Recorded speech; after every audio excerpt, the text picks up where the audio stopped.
Roger, copy mission. Notre époque est pleine de progrès technologiques époustouflants. Sending at about 0.75 meters per second. Des ingénieurs sont capables de poser un robot tout-terrain sur Mars. Touchdown confirmed. Proceed.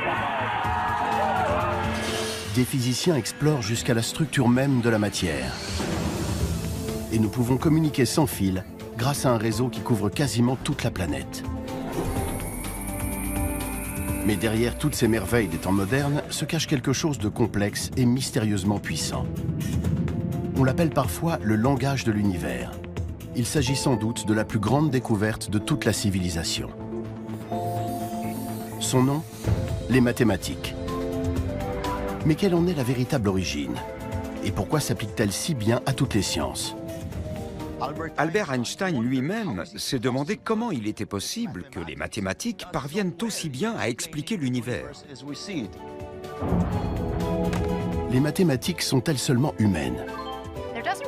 Il ne semble pas y avoir de limite aux capacités de calcul des animaux. Et sont-elles la clé du cosmos? Le monde qui nous entoure n'a pas seulement certaines propriétés mathématiques. Il n'est fait que de ça. Voici le grand mystère des mathématiques.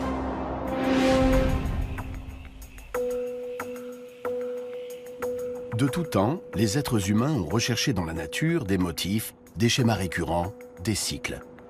Il y a très longtemps, en observant les étoiles, nous avons découvert des figures que nous avons appelées constellations. Certains vont jusqu'à croire que ces constellations influent sur notre destin. Nous avons vu le jour laisser place à la nuit et vice-versa. Nous avons aussi observé la succession des saisons et avons appelé ce cycle le temps.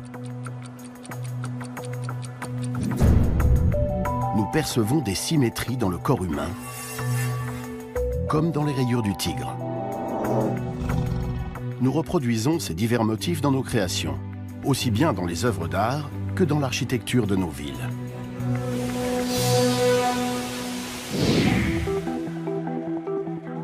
Mais que nous enseigne-t-il au juste? Pourquoi la spirale d'une coquille de nautile est-elle aussi semblable à celle que forme une galaxie? Ou encore à la spirale qui apparaît quand on coupe un chou? Les scientifiques qui tentent de comprendre les motifs inscrits dans notre monde se tournent souvent vers un outil extrêmement puissant, les mathématiques. Ils quantifient leurs observations et utilisent des procédés mathématiques pour les étudier, dans l'espoir de découvrir les causes sous-jacentes de ces régularités présentes dans la nature.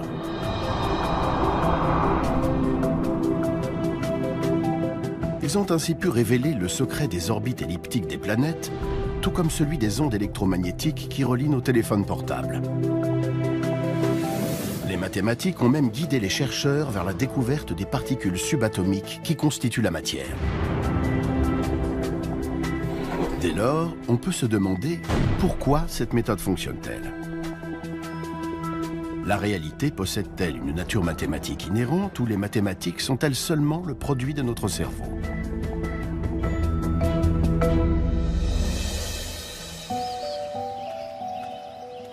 Mario Livio est astrophysicien et il cherche la réponse à ces interrogations.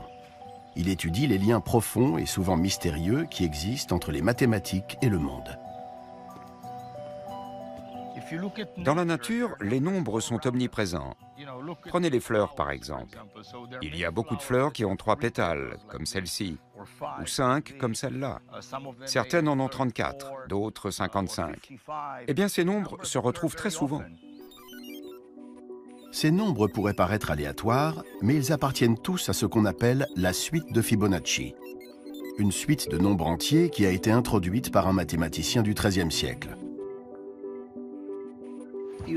On commence par les nombres 1 et 1. Et à partir de là, on ajoute à chaque fois les 2 derniers nombres.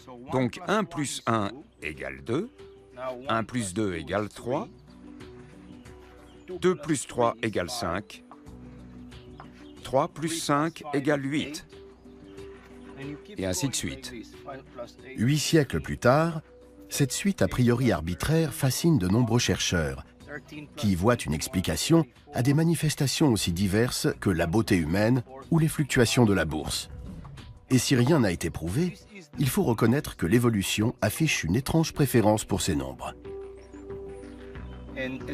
Cette suite apparaît fréquemment dans la nature. La suite de Fibonacci s'applique au nombre de pétales des fleurs, en particulier des pâquerettes. Mais ce n'est pas tout. Statistiquement, les nombres de Fibonacci apparaissent très souvent en botanique. Par exemple, si on observe la base d'une pomme de pin, on distingue des spirales formées par les écailles. Si on compte ces spirales, on obtient généralement un nombre de Fibonacci. Puis, si on compte les spirales dans le sens inverse, on trouve un nombre de Fibonacci adjacent. Il en va de même pour les graines du tournesol. Elles forment 2 séries de spirales. Et si on les compte dans chaque direction, on obtient à chaque fois un nombre de Fibonacci. Bien qu'il existe des théories pour expliquer l'omniprésence de ces nombres en botanique, ce phénomène pose tout de même des questions troublantes. Les plantes connaissent-elles les maths? La réponse la plus rapide à cette question est non. Elles n'ont pas besoin de connaître les maths. D'une façon très simple et géométrique, elles ont mis au point une petite machine qui, dans de très nombreux cas, produit la suite de Fibonacci.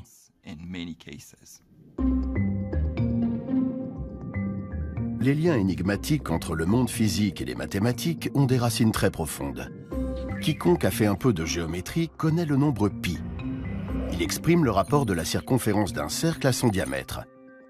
La séquence de ces décimales se poursuit à l'infini, sans aucune périodicité.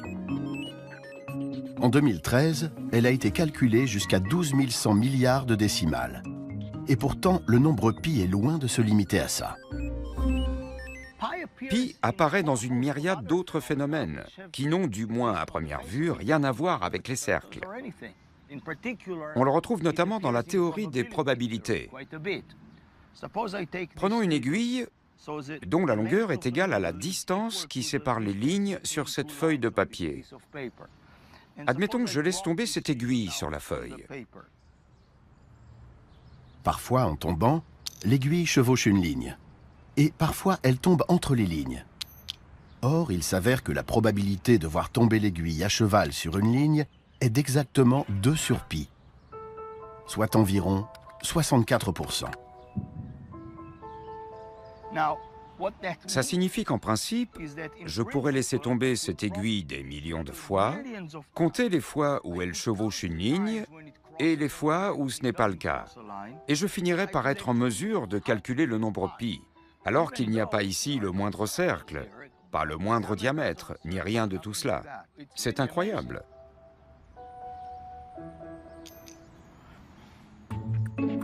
Puisque pi met en rapport une figure ronde, un cercle, avec une ligne droite, son diamètre, il peut apparaître dans les endroits les plus incongrus. Certains le voient jusque dans les méandres des cours d'eau. La longueur d'un fleuve, avec toutes les boucles qu'il décrit de sa source jusqu'à son embouchure, comparée à la même distance en ligne droite, semble correspondre en moyenne au nombre pi. Presque toutes les modélisations impliquant des ondes font appel au nombre pi. C'est valable pour la lumière et pour le son.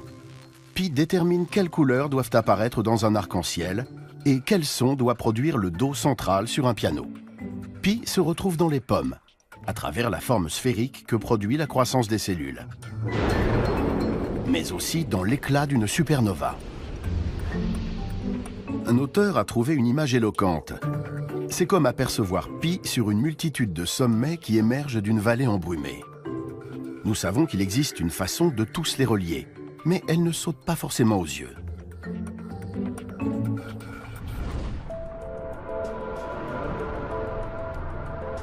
Le nombre pi n'est qu'un exemple d'un vaste réseau mathématique qui semble révéler un ordre fondamental de notre monde.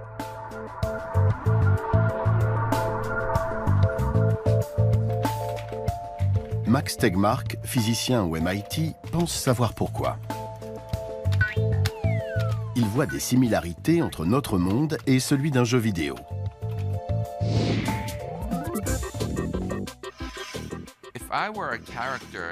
Si j'étais un personnage d'un jeu vidéo doté d'une conscience et que je me mette à explorer le monde de ce jeu, j'aurais sûrement l'impression d'être entouré d'objets solides, faits de matière concrète.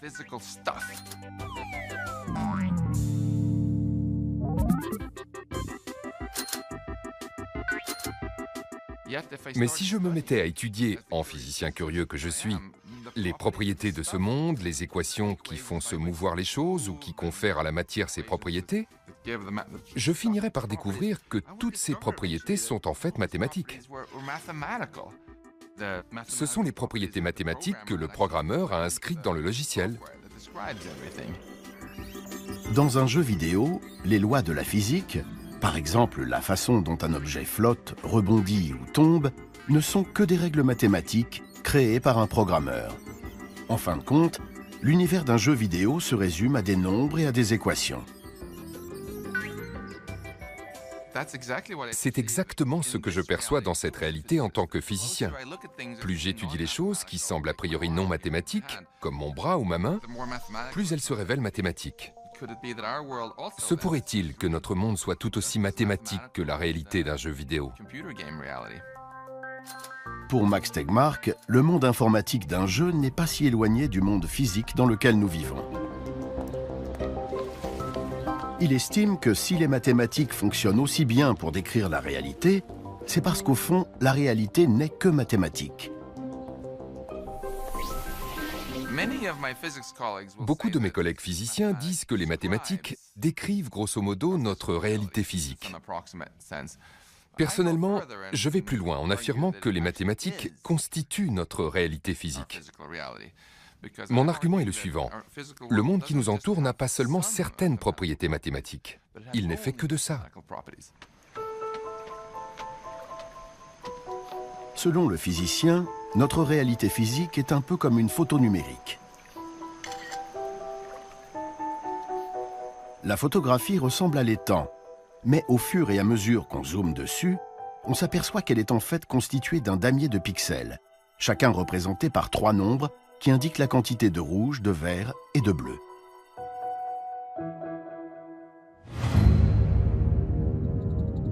Bien que l'univers soit immense et complexe, d'où la multitude de nombres nécessaires à sa description, Max Tegmark considère que sa structure mathématique sous-jacente est étonnamment simple.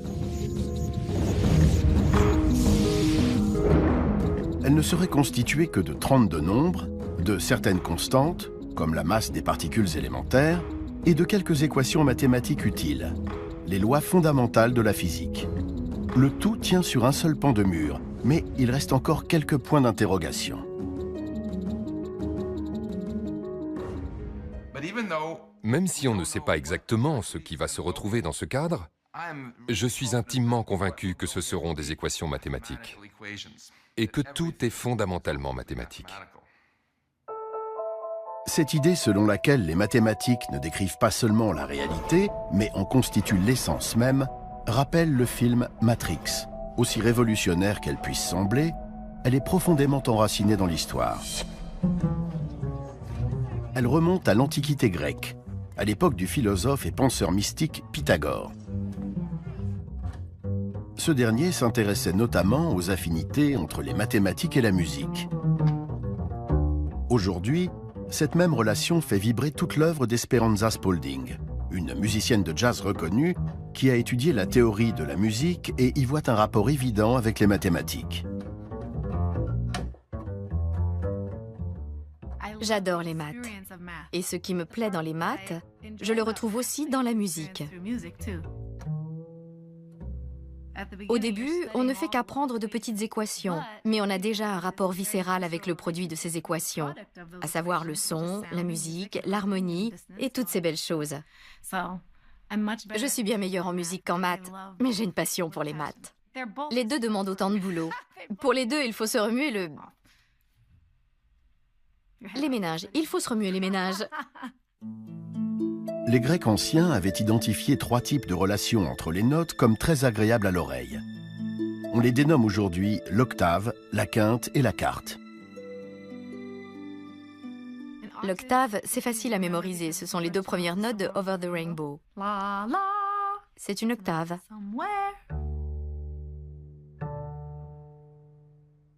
Une quinte, ça donne ça. ou les deux premières notes de...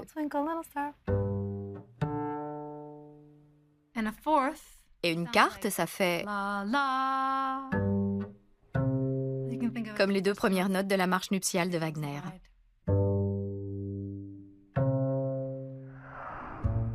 Au VIe siècle avant Jésus-Christ, Pythagore aurait découvert que ces rapports musicaux harmonieux correspondaient en fait à des rapports mathématiques, et ce, en mesurant la longueur des cordes vibrantes. Dans le cas de l'octave, la longueur de corde crée un rapport de 2/1. Pour la quinte, le ratio est de 3/2. Et pour la quarte, il est de 4/3. Quand on découvre un schéma commun à tous les sons, il y a de quoi s'interroger. Si ça existe pour le son, et si c'est une vérité universelle pour tous les sons, alors ce rapport existe peut-être dans tous les autres domaines, n'est-ce pas? Les pythagoriciens avaient pour les nombres une véritable vénération. Le fait que de simples rapports puissent produire des sons harmonieux était la preuve d'un ordre occulte du monde naturel. Et cet ordre était fait de nombres. Il s'agit là d'une conception révolutionnaire que les mathématiciens et les autres scientifiques contemporains continuent d'explorer. En fait, quantité d'autres phénomènes physiques obéissent à des rapports simples. Le rapport de 2/1 entre les atomes d'hydrogène et les atomes d'oxygène qui composent l'eau. Le rapport de 1/1 qui correspond au nombre de fois que la Lune tourne autour de la Terre par rapport à sa propre rotation. Ou le rapport de 3/2 qui décrit le fait que Mercure tourne 3 fois sur elle-même quand elle parcourt 2 fois son orbite autour du Soleil. Dans la Grèce antique, Pythagore et ses disciples ont eu une profonde influence sur un autre philosophe grec, Platon, dont les thèses trouvent encore un puissant écho aujourd'hui, notamment parmi les mathématiciens. Platon était convaincu que la géométrie et les mathématiques avaient leur existence propre dans le monde des idées.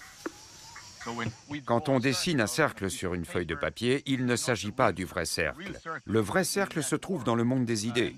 Ce n'est donc qu'une approximation du vrai cercle, et il en va de même pour toutes les autres figures. Platon avait une passion pour ces 5 polyèdres qu'on appelle aujourd'hui les solides de Platon. Il a établi une équivalence entre chacun de ces solides et chaque élément constitutif du monde tel qu'il le voyait. Le cube, le plus stable des 5, représentait la Terre. Le tétraèdre, avec ses angles pointus, était le feu. L'octaèdre, aux lignes dynamiques, symbolisait l'air. Quant à l'icosaèdre, doté de 20 faces, il correspondait à l'eau. Pour finir, le dodécaèdre était le solide qui symbolisait le cosmos dans son ensemble. Les formes mathématiques de Platon étaient donc la version idéale de la réalité qui nous entourait, et elles existaient dans leur propre monde. Même si l'on peut trouver farfelue l'idée que les mathématiques existent dans un monde à part, depuis lequel elles façonneraient le monde visible, c'est une conception dont beaucoup de scientifiques se sentent proches, aujourd'hui encore. Ils ont l'impression, en faisant des maths, de découvrir quelque chose qui existe déjà. Dans mon expérience de mathématicienne, les maths relèvent de la découverte. Pour moi, il existe quelque chose que j'essaie de trouver, de comprendre et de toucher. Moi qui ai eu la chance de faire des découvertes mathématiques, j'ai toujours eu l'impression qu'il existait quelque chose avant que je le trouve. Je dirais que les maths, c'est plus une découverte qu'une invention. Je suis convaincue qu'une réalité correspond à ce que nous étudions en mathématiques. Quand nous faisons bien notre travail, nous découvrons quelque chose sur la façon dont notre cerveau fonctionne en interaction avec le monde. Mon métier consiste à ça. J'arrive au bureau, je m'assieds devant mon tableau blanc et je tente de comprendre cette réalité qui existe quelque part. De temps en temps, j'en découvre une nouvelle partie. Voilà.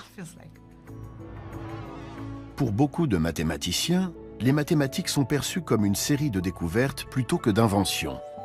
Mais est-ce seulement une impression ? Est-il possible que les mathématiques soient un pur produit du cerveau humain?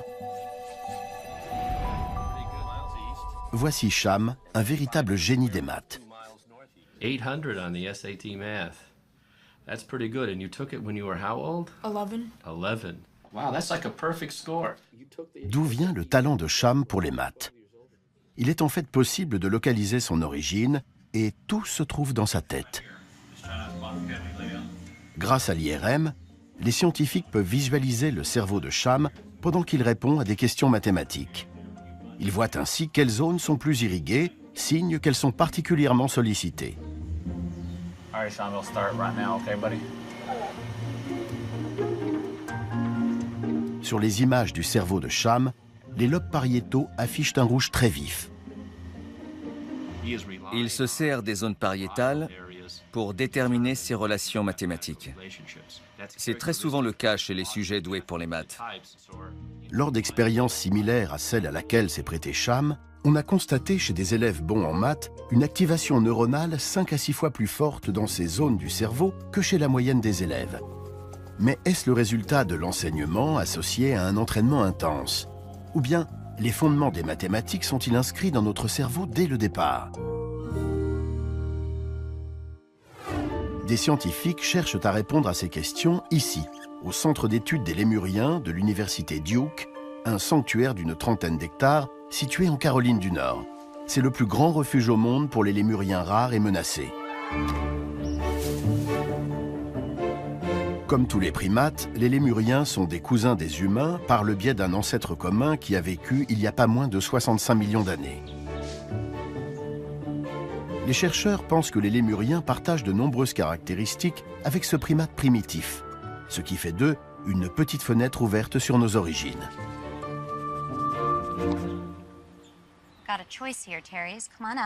Liz Brannon, professeure à l'université Duke, étudie la capacité des lémuriens comme Therese à comparer des quantités différentes. Beaucoup d'espèces d'animaux choisissent la quantité de nourriture la plus importante. Alors que fait Therese? Que font tous ces animaux quand ils comparent deux quantités? On sait déjà qu'ils n'utilisent ni étiquette verbale ni symbole. Reste à déterminer s'ils peuvent vraiment avoir recours au nombre et purement au nombre comme indice. Pour tester la faculté de Therese à distinguer des quantités, on lui a appris à utiliser un écran tactile. Le carré rouge indique le début de la partie. S'il le touche avec son museau, apparaissent alors deux carrés contenant un nombre différent d'objets. Therese sait d'expérience qu'en choisissant le carré contenant le plus petit nombre, il obtient une récompense, une pastille de sucre. Alors qu'en cas de mauvaise réponse,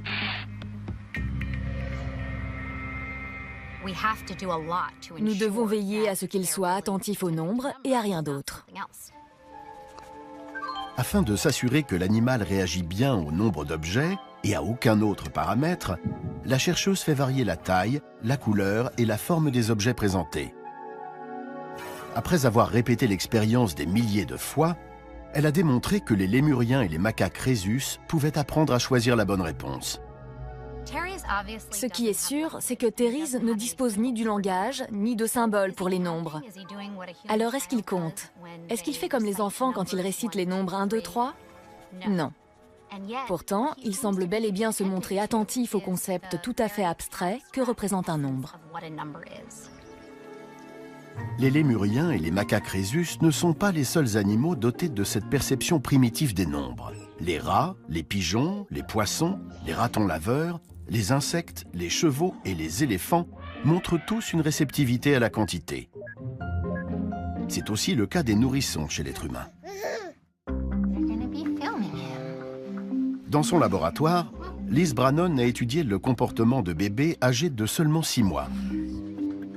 Ils regardent plus longtemps un écran où le nombre d'objets change, à condition que ce changement soit assez évident pour attirer leur attention. Liz Brannon a aussi fait participer des étudiants. Elle leur a demandé de ne pas compter, mais de répondre le plus vite possible à un test de comparaison de quantité sur écran tactile. Leurs résultats se sont révélés presque identiques à ceux des lémuriens et des macaques rhésus. En fait, il y a des sujets humains moins doués que nos singes et d'autres qui le sont bien plus. Il y a donc une grande disparité dans les capacités humaines, mais en moyenne, on obtient un résultat très proche de celui du singe.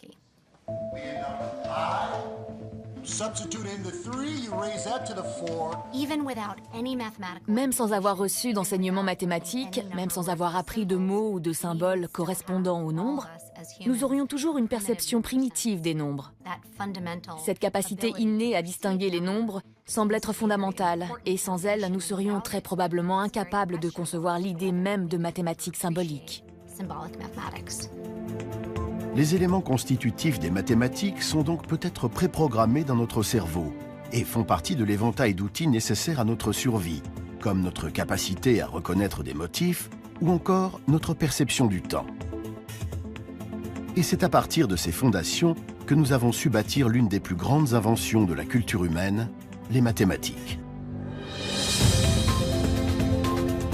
Mais l'énigme reste entière. Si tout ça, c'est seulement dans notre tête, alors comment expliquer que les maths soient aussi efficaces? À travers la science, la technologie et l'ingénierie, elles ont transformé la planète et nous ont même permis de découvrir un autre monde. C'est justement ce qui occupe les ingénieurs de ce centre de la NASA, situé à Pasadena, en Californie. Roger, copy mission. Coming up on the tree. En 2012, Sky Crane has started. ils ont posé un robot tout-terrain Sending at about 0.75 meters per second as expected. sur Mars. Touchdown confirmed. Proceed.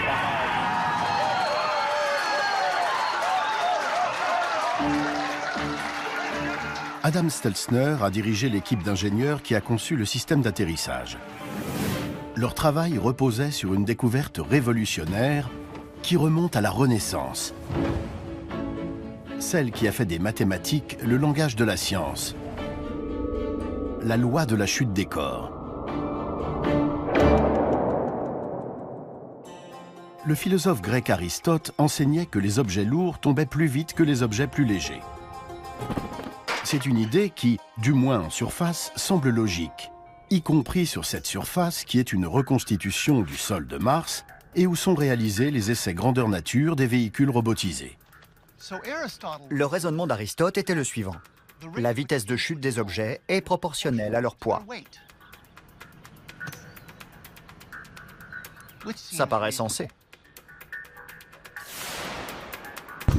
Tellement sensé que cette conception a perduré pendant près de 2000 ans, jusqu'à ce qu'elle soit remise en cause à la fin du XVIe siècle par le mathématicien italien Galilée.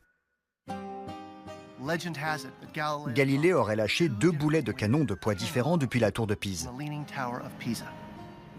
Ok, on n'est pas à Pise et on n'a pas de boulet de canon, mais on a une boule de bowling et une balle en caoutchouc. Pesons-les. On va commencer par la boule de bowling. 15 livres, soit environ 7 kilos. Et la balle en caoutchouc, 100 grammes, soit 70 fois moins. Faisons-les tomber. D'après Aristote, la boule de bowling devrait tomber plus de 70 fois plus vite que la balle en caoutchouc. Elle semble tomber à la même vitesse. Mais c'est un peu court comme chute. On devrait peut-être essayer de plus haut.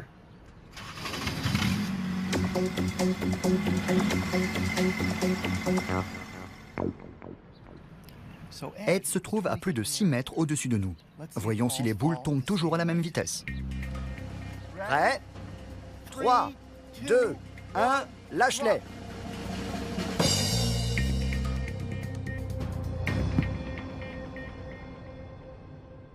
Galilée avait raison.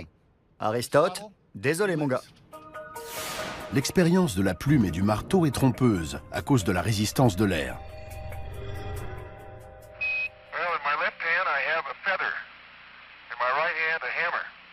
La démonstration en a été faite sur la Lune où il n'y a pas d'air. Ces images ont été tournées en 1971 lors de la mission Apollo 15.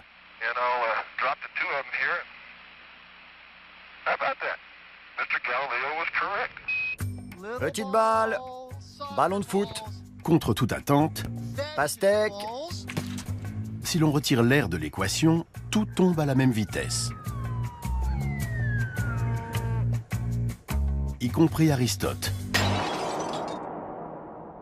Mais ce qui intéressait le plus Galilée, c'est le fait qu'un objet jeté d'une hauteur donnée ne mettait pas 2 fois plus longtemps pour tomber de 2 fois plus haut. l'objet accélérait. Mais comment mesurer ce phénomène? La chute est si rapide qu'on peut à peine l'observer.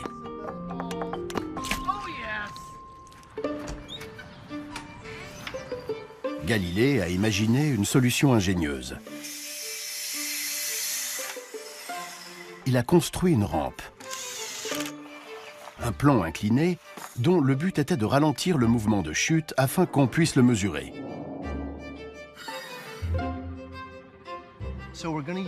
On va se servir de cette rampe pour déterminer la relation entre la distance et le temps. Pour le temps, je vais utiliser une unité arbitraire, un Galilée. Un Galilée.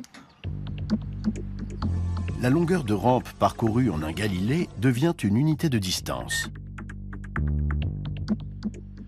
Notre boule a parcouru une unité de distance en une unité de temps. Essayons maintenant de doubler la durée. Un Galilée, 2 Galilées. En 2 unités de temps, la boule a parcouru 4 unités de distance. Voyons cette fois jusqu'où elle va en 3 Galilées. Un Galilée, 2 Galilées, 3 Galilées. En 3 unités de temps, la boule a parcouru 9 unités de distance. Nous y voilà. Il existe une relation mathématique entre le temps et la distance. La bonne idée qu'a eue Galilée a permis de démontrer que la chute des corps suivait des lois mathématiques. La distance parcourue par la boule est directement proportionnelle au carré de la durée. Cette relation mathématique, observée par Galilée, est une expression mathématique des lois physiques de notre univers. Bien que datant d'il y a plusieurs siècles, les observations de Galilée sur la chute des corps restent tout à fait pertinentes aujourd'hui. On peut utiliser la même expression mathématique pour comprendre comment les objets tombent verticalement sur Terre ou glissent sur une rampe. Cette relation nous a même servi à faire descendre le robot Curiosity jusqu'à la surface de Mars. Voilà le pouvoir des mathématiques. La découverte de Galilée a eu un profond retentissement. Les mathématiques pouvaient désormais être utilisées comme un outil pour découvrir toutes les règles cachées de notre monde. Galilée aura plus tard une formule restée célèbre: l'univers est écrit en langage mathématique. Les maths sont vraiment le langage grâce auquel nous comprenons l'univers. On ne sait pas pour quelles raisons les lois de la physique et l'univers suivent des modèles mathématiques, mais ça semble être le cas. Si Galilée a su écrire des lois de la science grâce à des équations mathématiques, c'est un autre homme, né l'année où Galilée est mort, qui a propulsé ce travail vers de nouvelles sphères, par-delà les cieux. Son nom était Isaac Newton. Il travaillait ici, au Trinity College de Cambridge, en Angleterre. Newton s'amusait à cultiver sa réputation de génie solitaire. Et là où je me trouve, près du terrain de boules de Trinity College, on racontait souvent qu'il déambulait dans les allées, perdu dans ses pensées, et qu'il dessinait des diagrammes mathématiques dans les graviers. Il paraît même que les responsables de l'université avaient pour ordre de ne pas le déranger, de ne pas faire ratisser les graviers après son passage, et ce pour éviter d'effacer par mégarde une découverte scientifique de premier plan. En 1687, Newton a publié un livre qui a fait date dans l'histoire de la science. De nos jours, il est connu sous le nom abrégé de Principia. Dans ces pages, Newton a compilé des observations faites partout dans le monde et il a utilisé les mathématiques pour les expliquer. Il s'est par exemple intéressé à une comète aperçue dans divers pays à l'automne 1680. Il a rassemblé des informations recueillies dans le monde entier afin de reconstituer la trajectoire de la comète. Ainsi, pour la journée du 19 novembre, il commence par une observation faite à Cambridge à 4h30 du matin par une jeune personne. Puis il en cite une autre, faite à 5h du matin à Boston, en Nouvelle-Angleterre.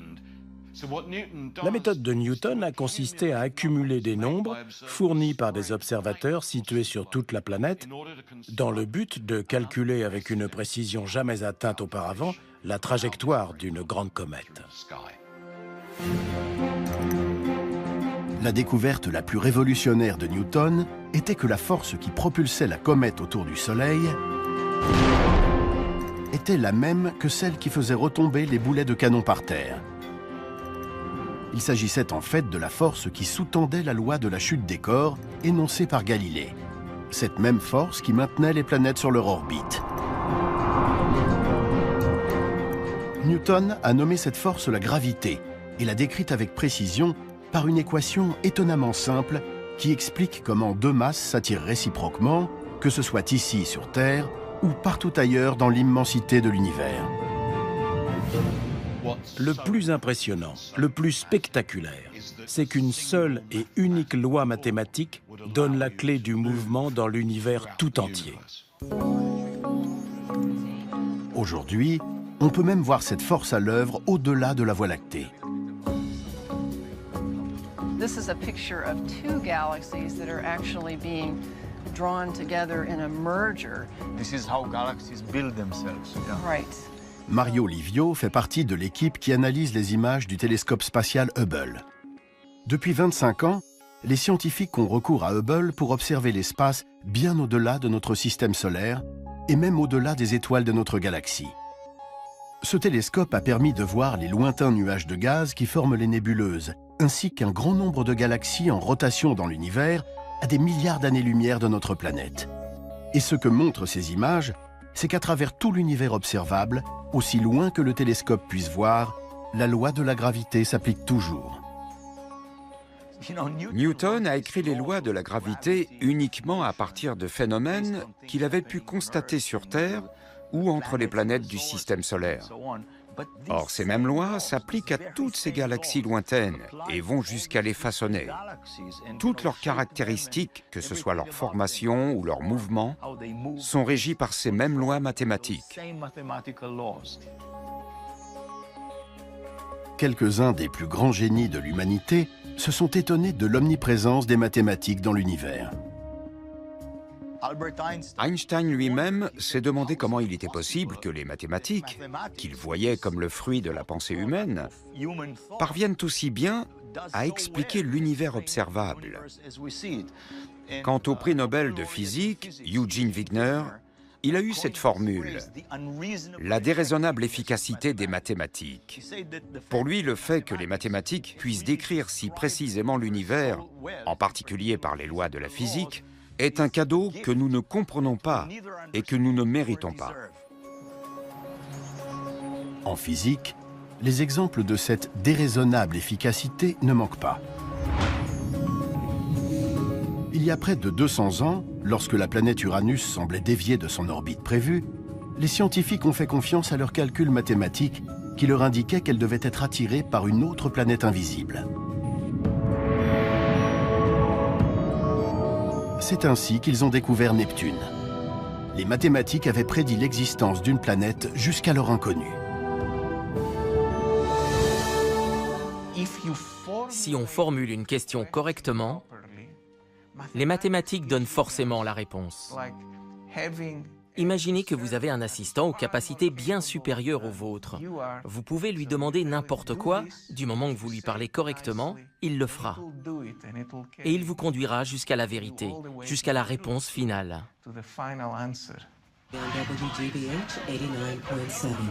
Les preuves de l'incroyable pouvoir prédictif des mathématiques se trouvent dans tout ce qui nous entoure.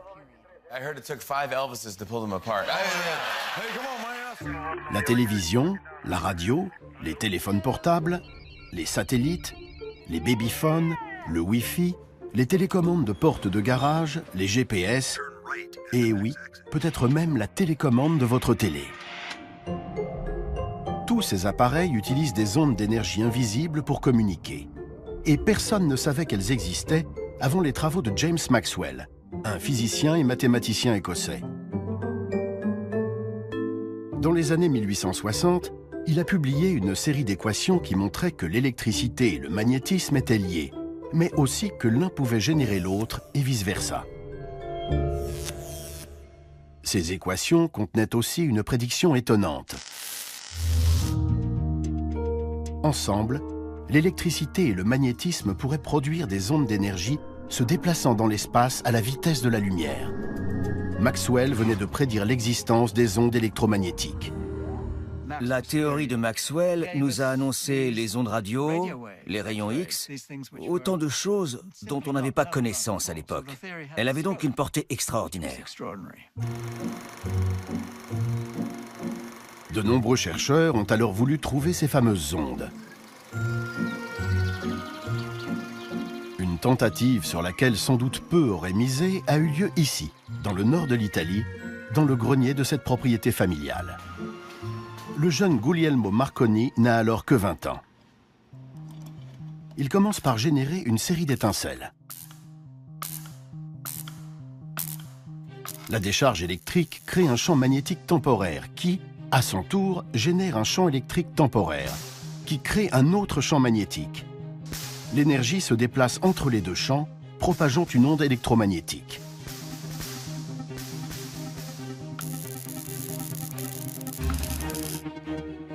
Marconi parvient à faire fonctionner son système à l'intérieur de la pièce, mais très vite, il voit plus grand.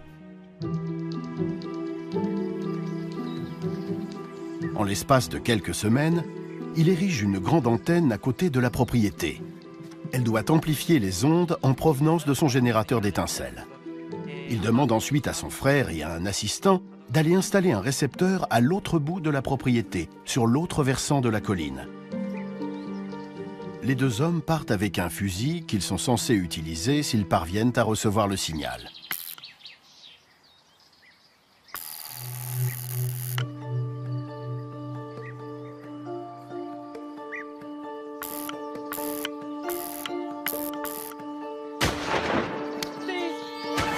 Et l'expérience fonctionne. Le signal a été détecté par-delà la colline.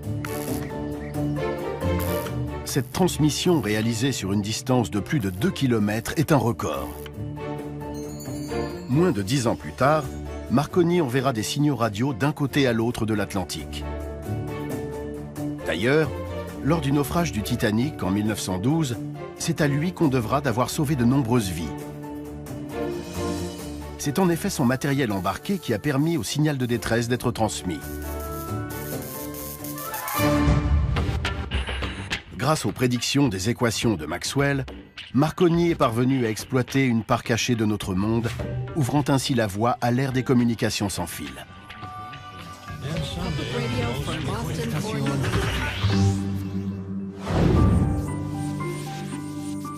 Depuis Maxwell et Marconi, le pouvoir prédictif des mathématiques n'a fait que se confirmer, en particulier dans le monde de la physique. Il y a 100 ans, nous avions à peine découvert l'existence de l'atome. Il a fallu de nombreuses expériences pour révéler ses éléments constitutifs, l'électron, le proton et le neutron. Mais lorsque les physiciens ont voulu aller plus loin, ce sont les mathématiques qui leur ont permis de découvrir toute une gamme de particules élémentaires.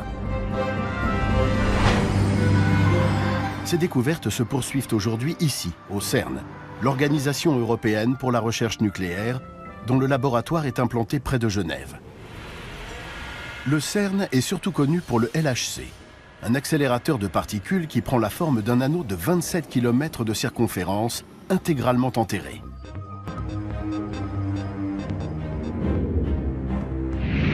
Ce projet, d'un budget de 10 milliards de dollars, dont la réalisation a demandé des décennies, avait un but largement médiatisé, à savoir la recherche de l'une des clés de voûte de l'univers.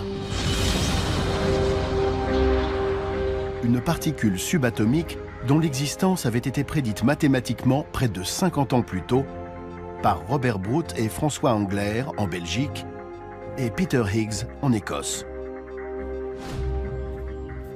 Higgs a travaillé avec les équations de physique les plus récentes de son époque.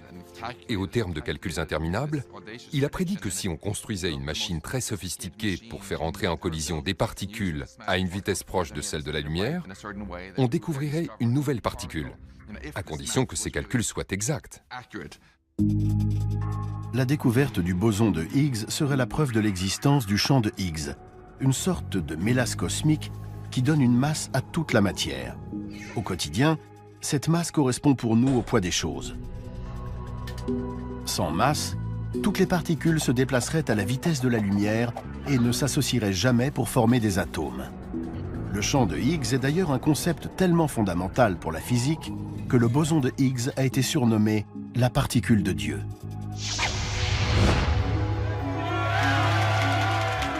En 2012, des expériences menées au CERN ont confirmé l'existence du boson de Higgs. Ce qui a fait du travail de Peter Higgs et de ses confrères, des dizaines d'années auparavant, l'une des prédictions les plus remarquables de l'histoire.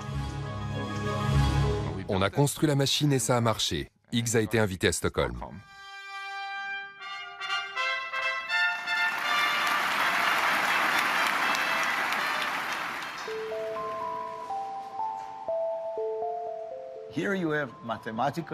Des théories mathématiques ont donc prédit de façon très précise l'existence possible de particules fondamentales de l'univers. Et aussi fou que cela puisse paraître, grâce à des expériences d'une ampleur incroyable, on est parvenu à observer ces particules qui avaient été prédites mathématiquement. Je trouve ça vraiment prodigieux. Pourquoi ça marche? Comment les mathématiques peuvent-elles être aussi puissantes? Les mathématiques sont-elles une vérité de la nature? Ou correspondent-elles plutôt à notre façon de percevoir la nature? Pour moi, c'est une énigme fascinante et je n'ai pas la réponse. En physique, les mathématiques ont connu un grand nombre de succès. Mais s'agit-il vraiment d'une efficacité déraisonnable? Tout le monde n'est pas de cet avis. C'est une illusion. Parce que selon moi, on a décidé de bâtir la physique à partir de connaissances et d'outils mathématiques hérités du passé. Et parmi tous les phénomènes à expliquer, on a fait le choix d'étudier des choses susceptibles de l'être grâce à ces outils. Mais il existe quantité d'autres phénomènes sur lesquels ces méthodes sont inefficaces. Du fait du succès des modèles mathématiques en physique, on a tôt fait de négliger les domaines où ils se montrent moins performants, comme les prévisions météorologiques. Les météorologues prévoient le temps pour la semaine à venir, mais rarement au-delà. Car dans les prévisions à plus long terme, les petites erreurs se retrouvent vite amplifiées. Le temps qu'il peut faire est une notion trop complexe pour être modélisée avec précision. Et ce n'est pas là le seul exemple. Il en va de même pour le comportement de l'eau en ébullition, les variations des cours de la bourse, les interactions des neurones à l'intérieur du cerveau, quasiment toute la psychologie humaine et une partie de la biologie. Les systèmes biologiques ou économiques sont très difficiles à modéliser avec les mathématiques. On a le plus grand mal avec ces domaines. Par conséquent, je ne pense pas que les maths soient d'une efficacité déraisonnable. Je les jugerais plutôt raisonnablement inefficaces. Personne n'a peut-être une conscience aussi aiguë du pouvoir et des limites des mathématiques que ceux qui s'en servent pour concevoir et fabriquer des objets. Les ingénieurs. Dans leur travail, l'élégance des maths se heurte au fouillis de la réalité. Et c'est l'esprit pratique qui fait la différence. Les mathématiques, et en un sens les mathématiciens, c'est le domaine de l'absolu. Les ingénieurs, eux, c'est le domaine de l'approximatif. Ce qui nous intéresse fondamentalement, c'est l'aspect pratique. C'est pour ça qu'il nous arrive souvent de faire des approximations ou de mettre certains termes dans les équations afin que les choses soient suffisamment simples pour correspondre à nos besoins.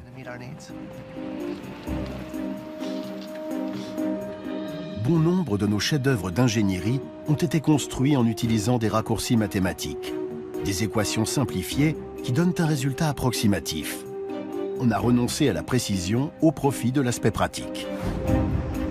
Et pour les ingénieurs, approximatif, c'est déjà pas mal. C'est en tout cas suffisant pour aller sur Mars. Un ingénieur n'est pas payé pour faire les choses parfaitement, mais pour les faire juste assez bien pour que ça marche. De nombreux physiciens jugent troublante l'exactitude avec laquelle les mathématiques parviennent à révéler les secrets de l'univers, comme si cette science était inscrite au plus profond de la nature. Mais dans la pratique, les ingénieurs doivent sacrifier la précision des mathématiques afin qu'elles conservent leur utilité, comme s'il s'agissait plutôt d'un outil imparfait inventé par l'homme. Alors, que sont les mathématiques? Une découverte parmi d'autres dans l'univers ou une invention très humaine? À moins qu'elles ne soient les deux.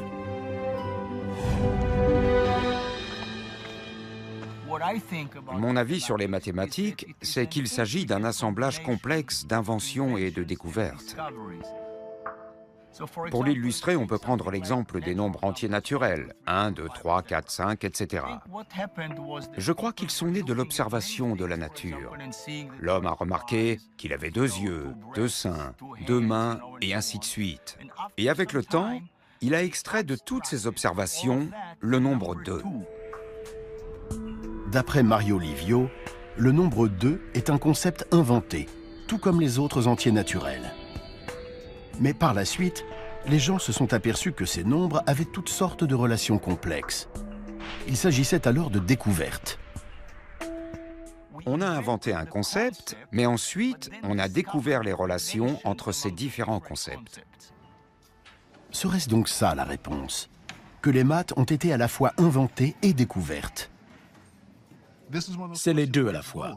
Certes, on a l'impression de découvrir une réalité préexistante, mais c'est aussi le fruit de notre nature créative.